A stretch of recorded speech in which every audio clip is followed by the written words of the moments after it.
ఈరోజు వీడియోలో హెల్దీగా జొన్నలతో టేస్టీగా దోశలని ఎలా ప్రిపేర్ చేసుకోవాలో చూపిస్తాను. రాబోయేది సమ్మర్ కాబట్టి రైస్తో చేసే రెగ్యులర్ దోశ తింటే అరుగుదల ప్రాబ్లం వస్తుంది, దాహం ఎక్కువగా వేస్తుంది అండ్ మెయిన్ వేడి కూడా చేస్తుంది. సో రెగ్యులర్ రైస్ దోశలకు బదులుగా ఈ జొన్నలతో వేసిన దోశల్ని ఒక్కసారి ట్రై చేసి చూడండి, డిఫరెన్స్ మీకే తెలుస్తుంది. జొన్నల్లో చాలా హెల్త్ బెనిఫిట్స్ ఉన్నాయి కాబట్టి అప్పుడప్పుడైనా మీ డైట్లో ఇంక్లూడ్ చేసుకుని పిల్లలకి ఖచ్చితంగా అలవాటు చేయండి. వెయిట్ లాస్ అవ్వాలనుకునే వారికి, వెయిట్ మేనేజ్మెంట్కి, డైట్ చేసే వాళ్ళకి అండ్ అలాగే షుగర్ ఉన్న వాళ్ళకి కూడా ఈ దోశలు చాలా హెల్ప్ అవుతాయి. బ్లడ్లో షుగర్ లెవెల్స్ని పెరగకుండా హెల్ప్ చేస్తాయి.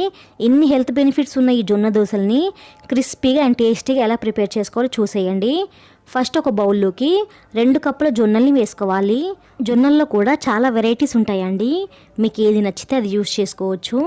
జొన్నల్లో చిన్న చిన్న మట్టి రాళ్ళు, చిన్న చిన్న కాడలు ఉంటాయండి, ఒకసారి మొత్తం చెక్ చేసుకోవాలి.